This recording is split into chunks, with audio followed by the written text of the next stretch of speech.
Lately, Challen had been very upset about her relationship with her husband. She herself could not understand what was the matter. She loved her husband and accepted all his weaknesses. He seemed to value this about her, but now things have changed. Everything annoyed him lately. He started to leave the house, seeking solitude and rest. It felt as if Challen bored him or burdened him in some way. Yes, today she asked him to clean the kitchen after dinner, but it was just a normal family meal. The clean-up merely involved wiping the table, loading the dishwasher and pressing a button. And instead of helping her, he got offended. "Are you implying I don't contribute, that I'm a burden to you?" Enrique asked. "What are you talking about? Have I ever complained?" Challen tried to justify herself and calm him down, but her husband was already upset. "Oh yes, of course you're tired because you're a businesswoman. You earn money, you have responsibilities and problems, and am I just a burden then, or a pet living with you?" "Stop it! You could work too. You're educated and smart. Do you want to work at our firm? I can find you a good position. We'll always be together." Yes, Challen understood that Enrique was simply bored.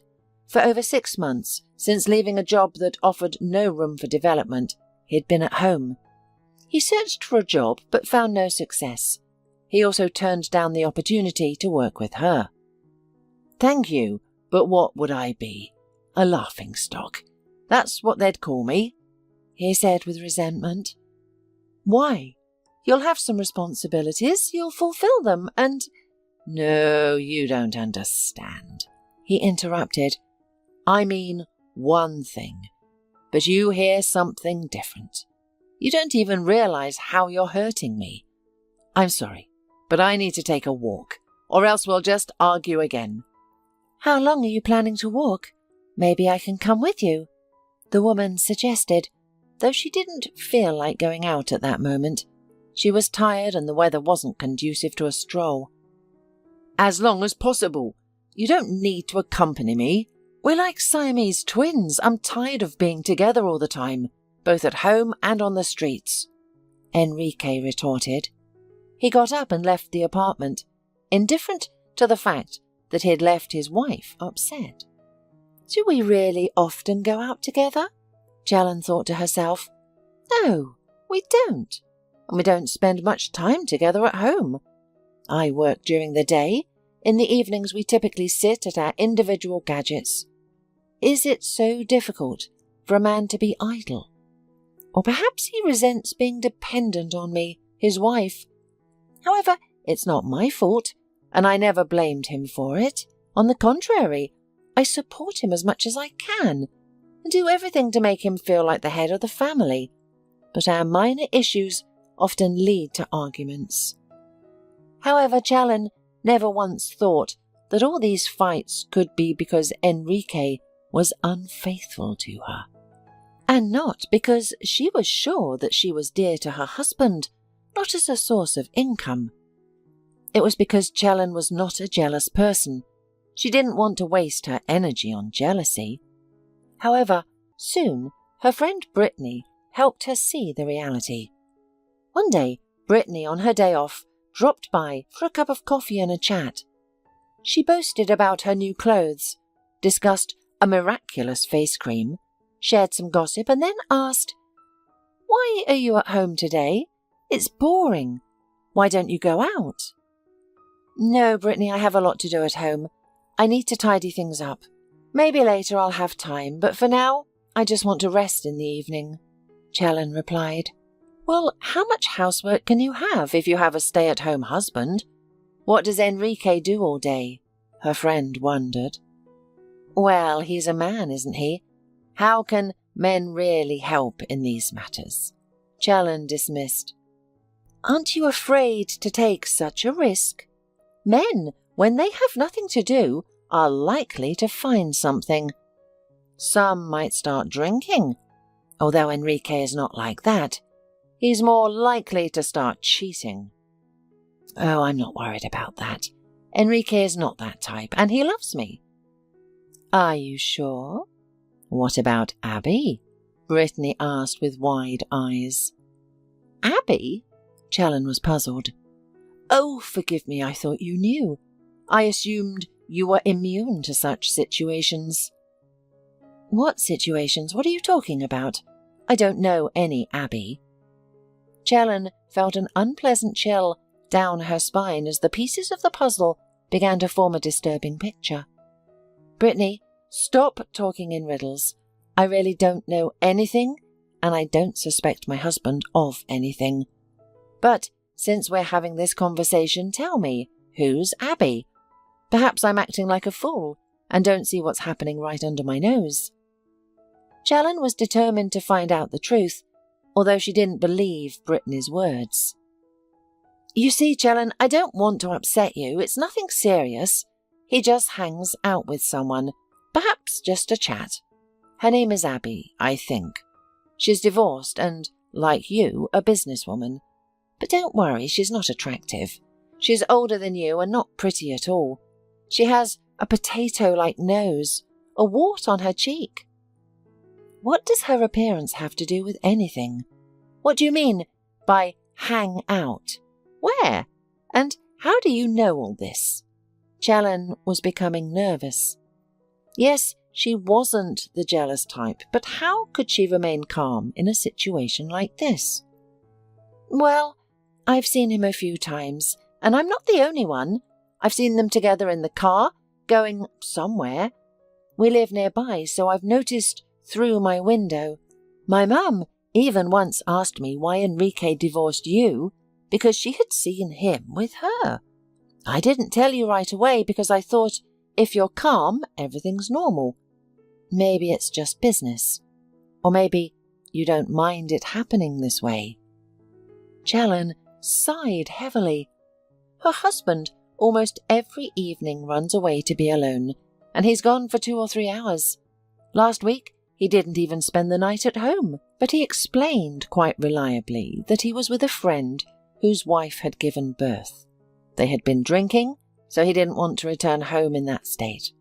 Also, in one phone conversation, he referred to his interlocutor as Abby, but Challen didn't pay attention, thinking Abby was just a friend. Now, it seems, he's having an affair with this Abby. After saying goodbye to Brittany, Challen deliberated and decided not to confront her husband for an explanation immediately. Instead, she planned to first investigate the situation through her connections. That evening, the woman acted as usual. She was quieter than usual, which at first pleased her husband. However, before they went to bed, he asked, "You're so quiet tonight. What's wrong?" "No, it's all right," Challen answered. "Just a little trouble at work, but don't worry. Everything will be fine." "I don't doubt it. You always deal with your problems easily," Enrique replied.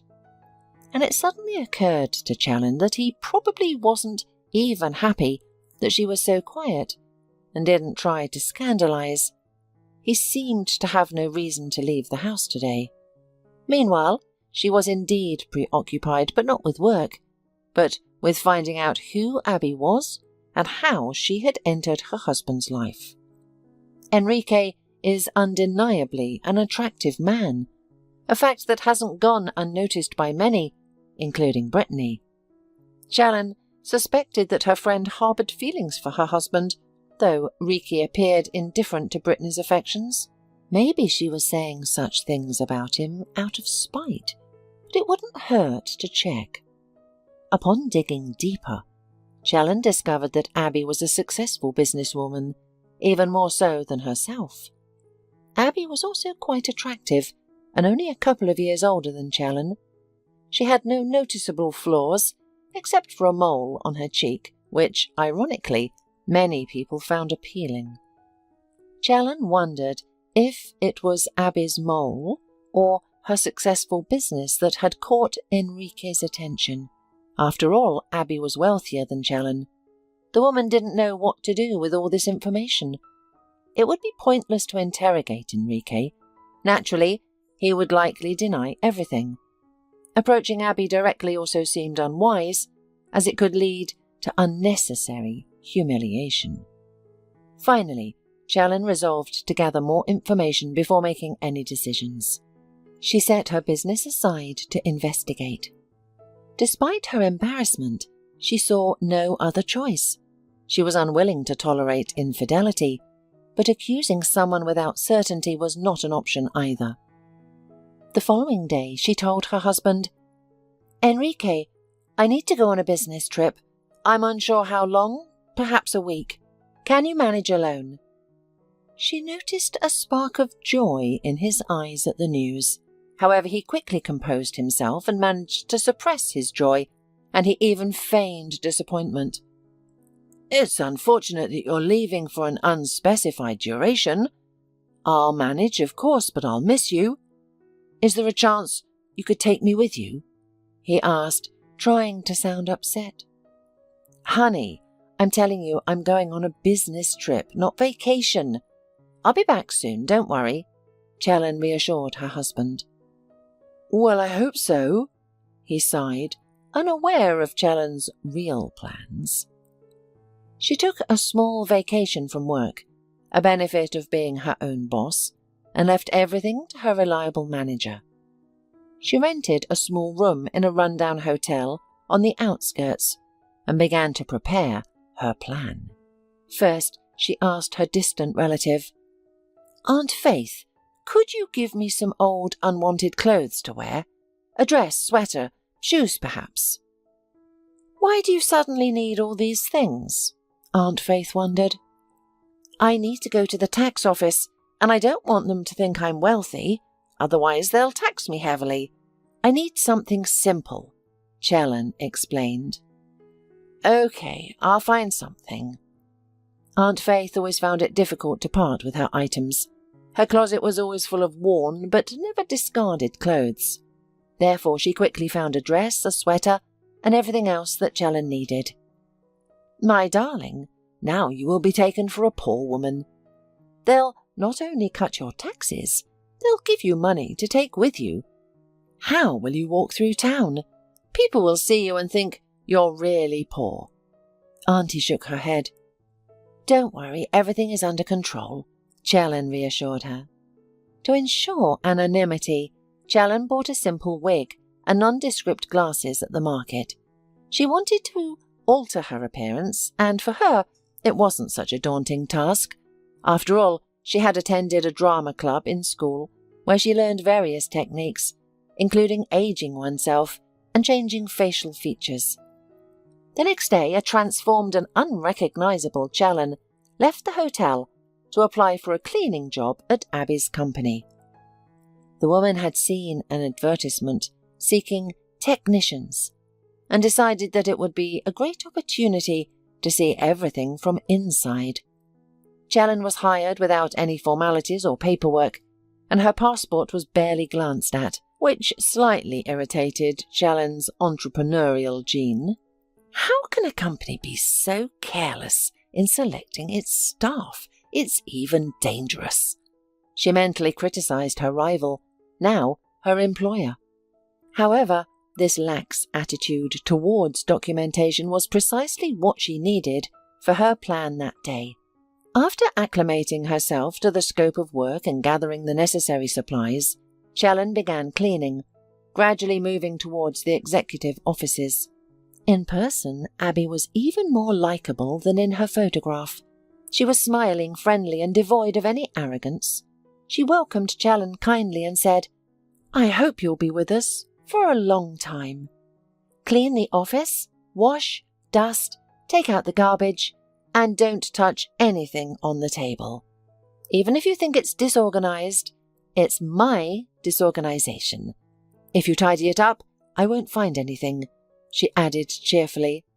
"Sure, I know. The table, it's the Holy of Holies," Challen replied and got down to business. Of course, she had no interest in Abby's business because she was interested in something else. And Challen was fortunate because by the end of her first day, Enrique visited Abby. Upon seeing him, Challen quickly turned her back, bent over a bucket of dirty water, indicating she had no interest in visitors. She had other things to do. However, Enrique didn't even glance at her. He hadn't come to see the cleaning lady. Abby came out of her office to greet him, giving him a quick peck on the cheek.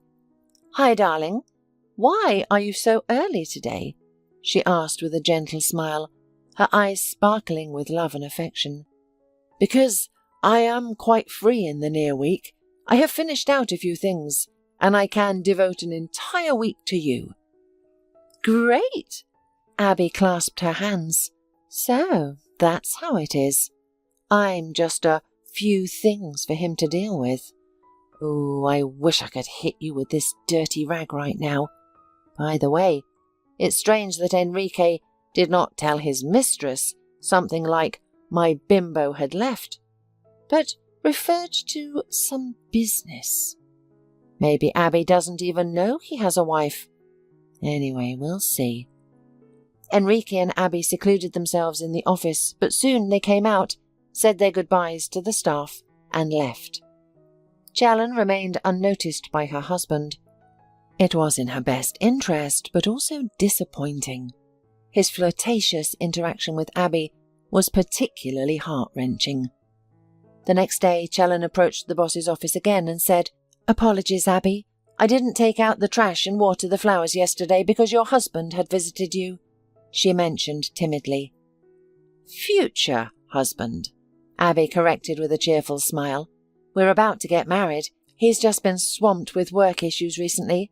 Now he finally has a few days off, and I'm thrilled." "I see. Congratulations," replied Challen, smiling. Abby's radiant happiness was impossible to miss. "And what about you, Challen? Are you married?" Abby inquired. "No," Challen responded, taking a deep breath. "Oh, what heavy sighs." Abby sympathized. "Why is that? Divorced or an unhappy love?" "Unhappy love," agreed Challen. "I was about to get married, and then I discovered that my fiancé is already married. He deceived me." Genuine tears welled up in Challen's eyes. Her superior noticed this and hurried to support her unfortunate employee. "Oh dear, I apologize for your distress. Forget him. You're young, and you'll find a better, loving fiancé who is free and honest." "Yes, I suppose you're right. It just hurts a lot," Challen admitted. "By the way, just imagine how his wife must feel," Abby exclaimed. "Did she find out about your relationship?" "Yes, she did. She came and told me everything." "I see. She must have been upset," Abby assured. "No, she wasn't crying, but she was very upset," said Challen, already fully recovered and wiping away the traitorous tears. "Well, that's good. What's your problem? So, you were in love and now you're not? She's the one who's married to him. She's probably hurting a lot more than you are. Be glad you escaped from such a man in time. If he cheated on his wife, he would have cheated on you too. Would you have wanted that?" "Of course not," Challen agreed, realizing that Abby doesn't know that Enrique is married. In other words, he's just deceiving his mistress, and for what? Given what Challen knows about Enrique, it's easy to guess. Money. He must think that there's more money to be made from his mistress than from his wife.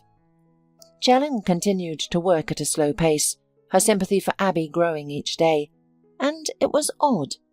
She should hate and despise her. She was her husband's mistress, but Challen also realized that Abby was oblivious to the truth.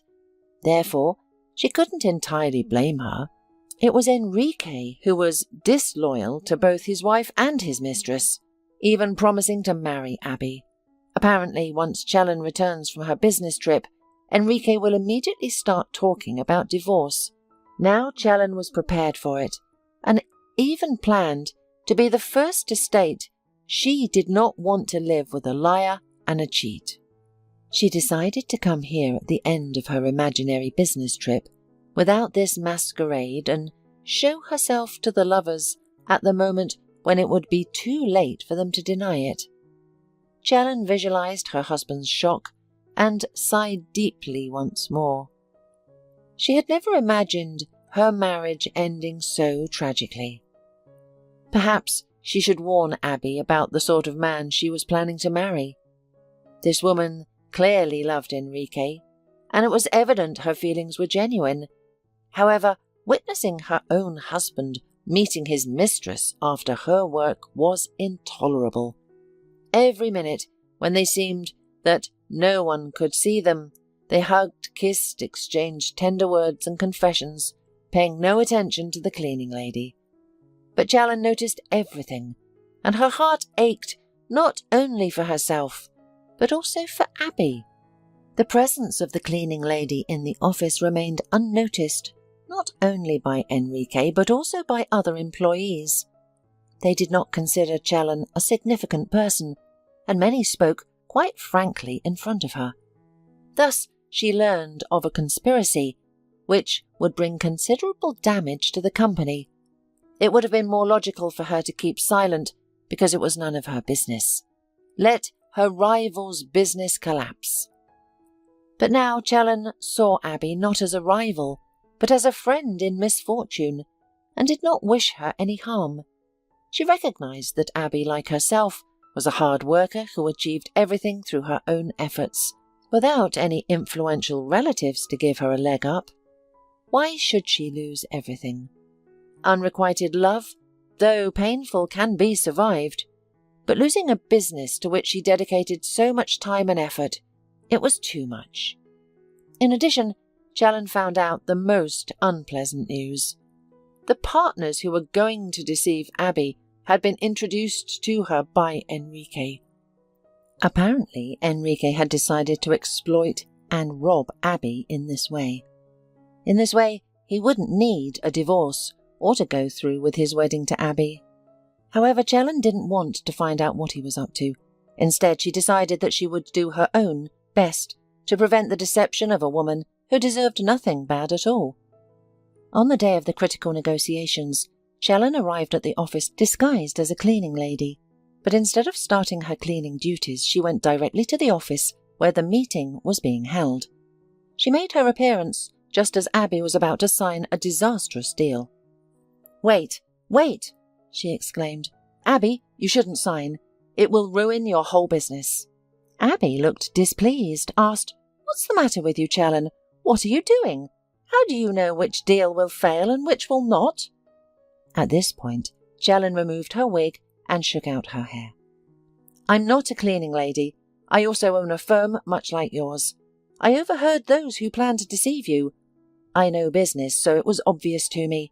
Let me prove it to you quickly." And she detailed the problems with the deal and why it should not proceed. Abby comprehended everything, kicked her supposed partners out of her office, and the two women found themselves alone in the office. "I don't understand, Chellan. What is this all about? Did someone send you?" "Who?" "Nobody. I came on my own, as I am not just the owner of the company, but also Enrique's wife." "Yes, indeed, his legal wife. Here's a marriage license." "That's insane. Is it true?" Abby whispered. "Yes, it is true.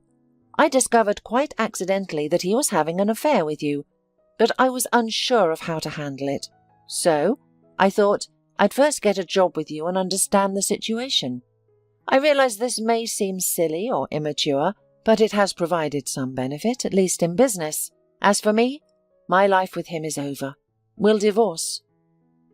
Abby sat with her face in her hands, then resolutely raised her head. "Chellan, thank you. You've not only saved my business, but probably spared me a big mistake. This will help me even more. I will, of course, sever all ties with him. He's the one who insisted on this deal, and I wondered why he would do such a thing. You sit here. He should be here any minute. I'll simply announce that it's over between us. As for you and him, as you decide." "But it's over between us too, so if you do still love him—" "What love, Chellan, are you talking about?" "Yes, I loved him. and I'll probably cry for a long time after our breakup. But he intended to ruin and rob me. This assumption will help me overcome my heart pain." Enrique did not keep them waiting for long. He soon stormed into the office full of indignant complaints. He had already heard about the broken deal. The people with whom he had made an agreement had called and explained everything. He didn't notice Chelin at first and turned to Abby with a speech of indignation. "What is this? I got a call from decent people which I recommended to you, and what they told me is outrageous." "Hello, Enrique," Chelin called out to him, interrupting the flow of his perturbation. The man turned around and saw his wife. "What is it?" he asked, turning pale. "Are you here? Why?" "Yes, darling. You have failed on all fronts," Abby replied. "It was Chelin who thwarted this deal and told me everything. And yes, Enrique, I know everything. And I'm telling you, it's over between us. There will be no wedding and no relationship." "Yes, but there will be a divorce," said Chelin. "You should remove your things from my apartment today. I'm not going to live with you anymore." The man's eyes, filled with fear and shock, darted from one woman to the other. He realized he was in a desperate situation. If he had been alone with either of them, then he might have been able to persuade them to maintain the relationship, but now the situation was undoubtedly horrific and seemed impossible to rectify. "You know, ladies," he finally said, his face twisted in anger, "where have you ever seen a wife and her mistress team up against the man? Well done! And there are my last words for you. The first one who changes her mind and calls me stays with me, but it's going to take a long time to apologize." Saying this, he jumped out of the office and was followed by the friendly and merry laughter of both women. "Yes, Abby, we fell for a charming man," Chelin exclaimed. "And I didn't even realize he was married. He skillfully portrayed himself as a loner," she continued. "I was tricked by that too," Chelin admitted. "I mean, he wasn't married before me, but he told me that he'd always been lonely after he'd had some sort of unhappy first love, after which he hadn't trusted women for a long time, and now he'd met me, and it had all come to a head." Despite their shared past with Enrique, neither woman wanted to rekindle their relationship with him. Abby refused to converse with him, and Chelin filed for divorce. However, their shared experience led to an unexpected friendship. Surprisingly, the two women found common ground and even decided to collaborate in their professional lives. Enrique was furious, realizing he had lost two seemingly profitable and successful deals. He was left with nothing, but he was not alone. Brittany, Chelin's friend, had been interested in him for a long time. Just to get close to Enrique, she informed Chelin about her husband's affair. Her plan succeeded beyond expectations. Both women abandoned Enrique, and Brittany became the person he could turn to, as he didn't have his own place. A native of the village, Enrique had lived in a hostel during his studies and hadn't acquired his own dwelling. So Enrique's belongings were quickly moved from Chelin's apartment to Brittany's. The new roommate comforted him. "Don't worry, you'll be much better off with me. I'll never reproach you for anything. I may not be as wealthy as those two, but I love you and will never leave you." Enrique reciprocated her love, but he knew Brittany wasn't the one for him. "They have ruined everything for me. How did I mess up so badly?" he thought with annoyance. "I lost everything because of them, and now my reputation is tarnished. When people find out, I'll become a laughingstock." Meanwhile, the affair left another consequence for Abby. Amidst her worries, she didn't immediately notice changes in her health, but soon she realized that she was pregnant. The woman quickly shared this news with her new friend. Abby, really? Chellan exclaimed with joyful surprise. I'm so happy for you. I even envy you. You know, I can't have children. I was seriously ill as a child. Can I babysit your child? Can I be the godmother? Of course you can. Abby smiled, but it was clear that something was troubling her. Why are you sad? Chellan asked. Because the child will have a mother and godmother, but no father. Do you think I should inform him about his child? They had never mentioned Enrique's name after the incident, nor did they talk about him. They only remembered and cried over him when they were alone. I don't know. As for me, I wouldn't tell him. Think about it. Honestly, what good would it do? You don't need his money or help, right? You can't expect him to be a good father. And what's the point of seeing him again? He'll just cause more problems. What if he comes to your place because you're having his child? Abby couldn't disagree with this. She decided not to tell Enrique about the baby. It was better to forget about him completely. The pregnancy initially proceeded without issues, but difficulties arose in the second half, resulting in numerous doctor and hospital visits. The women were primarily concerned about the child's well-being. And their worry proved unnecessary, as the boy was born healthy and on time. However, problems arose with Abby. Soon after the birth, a massive hemorrhage began, which the doctors were unable to control. Abby did not survive. This tragedy struck Chellan. She already considered Abby her own sister. Of course, she could not leave the baby. She already considered him almost her own. So, she adopted him. Meanwhile, Enrique could not forget the happiness he had lost. He had once lived a comfortable life with a wealthy woman, enjoying the luxuries she provided. But his insatiable desire for more led him to lose everything.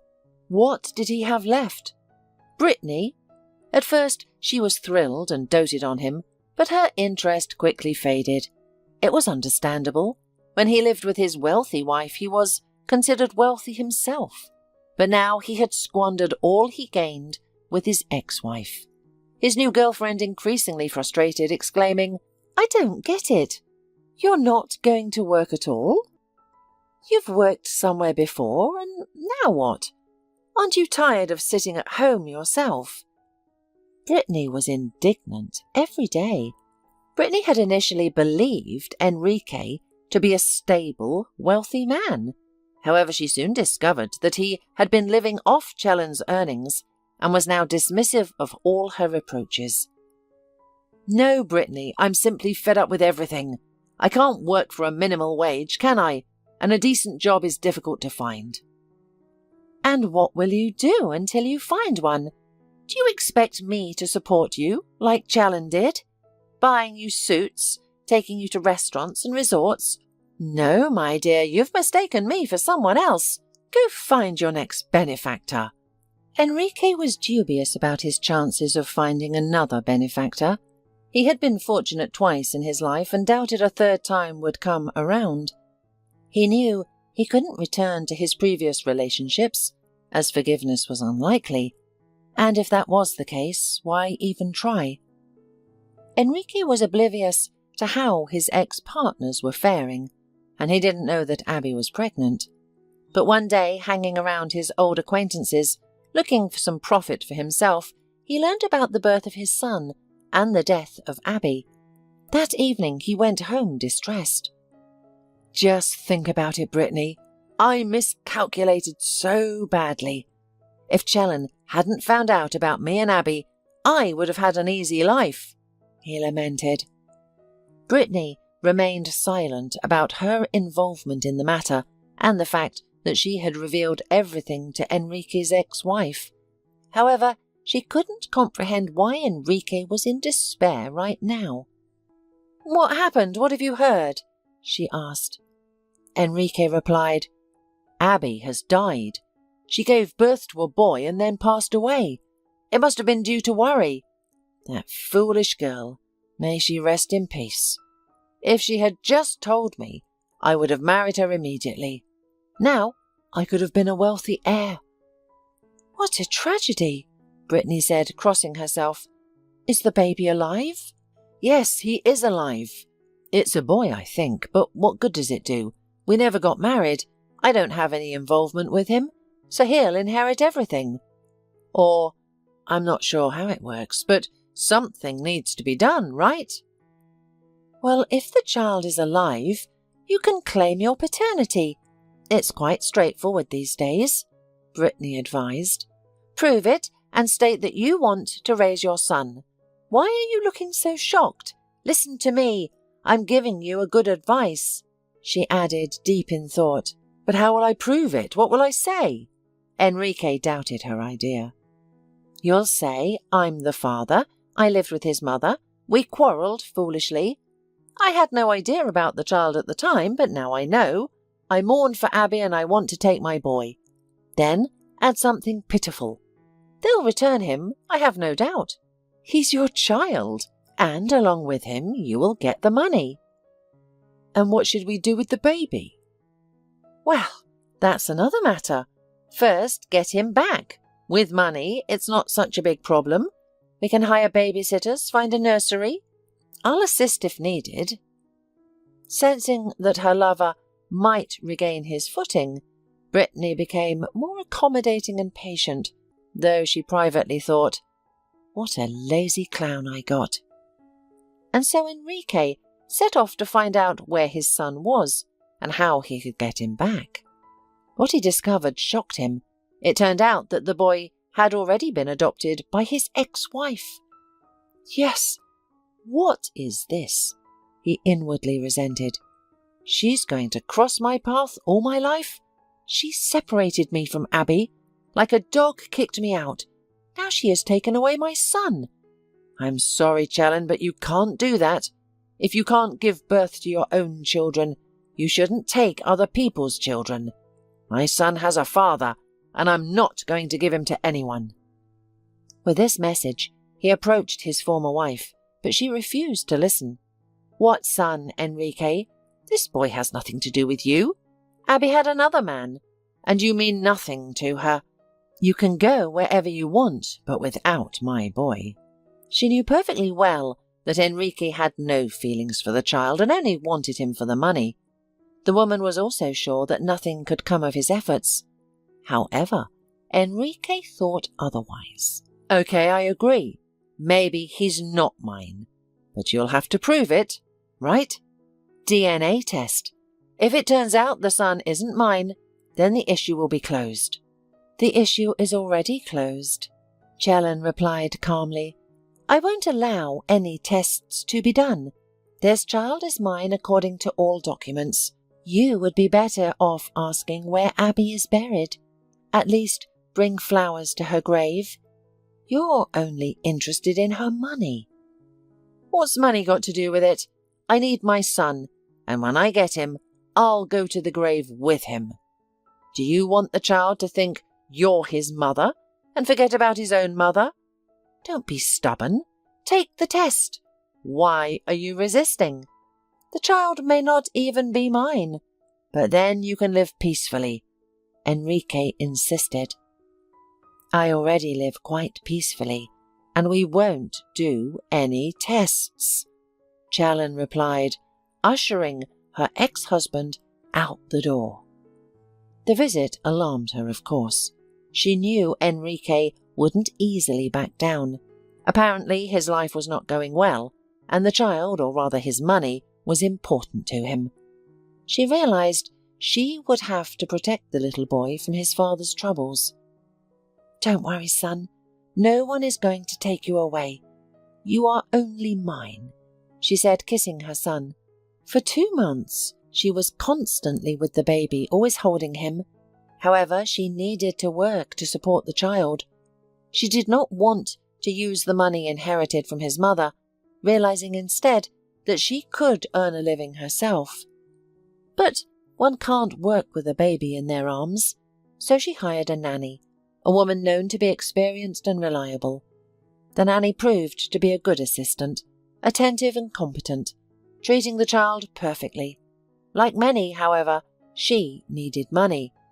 That's what Enrique played on.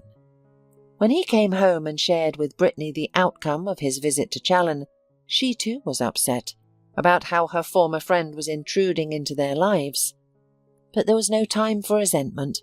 The clever lady quickly understood that Challen would likely struggle to take care for the baby alone. She's still working, isn't she? Well, if she's working, she must be leaving the baby with someone. Yeah, a babysitter, but I don't know her, do I? And will she even talk to me? The man wondered. What kind of idiot are you? Brittany exclaimed angrily. The task is simple. Just stand near her house and see who comes out with a stroller. Negotiate, pay, that's all there is to it. Following her advice, Enrique acquainted himself with the nanny and persuaded her to collect materials for a DNA test in exchange for a sum of money. Rest assured it won't harm him, he reassured the woman. Just snip a few strands of hair and bring them back. You'll learn so much for such a simple task. You won't have to work for a couple of months, even more. The nanny agreed. She had to support her ailing husband and mother. That's why she constantly needed money and saw no issue providing a service for which she was paid so well. So, Enrique was able to obtain a lock of his son's hair and conducted a test that confirmed he was the biological father of the child. The rest was procedural. He could now legitimately file a lawsuit for paternity and seek to annul the adoption. Enrique hired a lawyer with experience in such cases and portrayed Challen in a way that was advantageous to him. He claimed that Enrique's ex-wife was the reason for his split with Abby. He further alleged that Challen forced Abby to hide her pregnancy. This caused extreme distress to Abby, leading to her death during childbirth. According to Enrique, all this was a plot to seize Abby's property, business and money. After all, the only heir was Abby's child, who was now under the guardianship of Challen. And it's unclear how Challen will raise him, or if she will at all. I believe the child should be urgently taken from her and given to me, as I am the birth father. I love this baby as much as I loved his mother, and I must raise him myself in her memory, Enrique insisted. The lawyer, after hearing all this, assured Enrique that the odds were in his favour, and that he would likely win the case and gain custody of his son. Upon receiving a court summons, Challen was taken aback. She was unprepared for such a development. Without a competent lawyer, her ex-husband stood a good chance of winning the case. With no time to find someone, she went to the first law firm she could find, explained her situation, and asked for assistance. Regrettably, only one lawyer was available, a young, inexperienced Alex Fay. There wasn't enough time to find someone else, so Challen decided to entrust her case to him. Despite the laughter from his colleagues who believed the young man was destined to fail, she believed in him. Alex, you can see that the woman is in a difficult situation. You should be sympathetic, they said. It's precisely because I'm sympathetic that I'm taking this case. Yes, it's difficult at first glance, but no one else is taking it, and I assure you I won't let you down this time. Alex had previously lost a case which severely damaged his reputation and self-confidence. However, he believed he could handle this new assignment. He needed to restore his reputation, and failure was not an option this time. He knew he had to keep trying. If he feared failure, he would have to change his profession. His good name wouldn't restore itself, and he wanted to continue practicing law. Moreover, from their initial meeting, Challen elicited his sympathy. Her story deeply moved him. He talked to Challen, honestly told her everything about himself, listened to her story, and concluded, You know, I need this victory as much as you do. Let's work together to defend your truth. Tell me more about the relationship between this biological father and the child's deceased mother." Alex's honesty endeared him to Challen. Despite his youth and lack of extensive experience, she found confidence in him and their shared cause. They couldn't allow the child to end up with Enrique. "The likelihood of that is minimal," the lawyer stated. "Enrique obtained the material for the DNA test illegally. While another test can be conducted, it doesn't change the fact that his method was improper. This, along with his unstable financial and living situation, will work against him. Additionally, his ignorance about his former lover's pregnancy and his behavior towards you both is concerning. These factors will likely hinder his case. I believe we're going to win." Naturally, they won the trial. The case received extensive press coverage, leading Enrique to not only be labelled a loser, but also thoroughly disgraced. He fell into a deep depression, spending his days on the couch bemoaning his fate and cursing Challen. Of course, Brittany wasn't going to put up with this, and ultimately she kicked out her miserable boyfriend. "I'm sorry, Enrique, but I can't live like this," she said, while haphazardly stuffing his belongings into a suitcase. "You're unproductive, unwilling to work, and the only thing you're good at is lounging on the couch and emptying the fridge. You couldn't even win your own son back. You failed in such a straightforward, surefire case. So, what now? Should I continue to support you? No, I'm not wealthy enough to maintain a man." Enrique had no other choice but to return to his parents in the village, who incidentally were not expecting him. The thought of going back was worse than death. However, after collecting his belongings from Brittany, he realized he still had another option. A few hours later, he left his suitcase in the luggage room and, holding a bouquet in his sweaty hand, he said to Challen, pitifully, "Challen, imagine how I will live without you and our little son. I'll die without both of you. If you think about it, we're already a family, parents and a son. What's stopping us from getting married again and living happily ever after?" He looked hopefully into the smiling face of his ex-wife. "Who's stopping us?" "My husband, for example," she said, and at this moment the very same lawyer, Alex, came out of the room carrying a little boy. "What do you mean? Already a husband?" Enrique was confused. From their first meeting, Alex and Challen felt a spark between them. They spent a lot of time together, communicating, and right after their victory in court, they got married. They chose not to have a grand wedding due to time constraints. However, they didn't feel the need to announce their joy to the world. Their love for each other was enough, and happiness, as they say, prefers silence. Now, they were husband and wife. Enrique, understandably, had no place in this equation. Finally acknowledging this, the dejected ex-husband discarded his crumpled bouquet into the trash and left the joyous couple behind.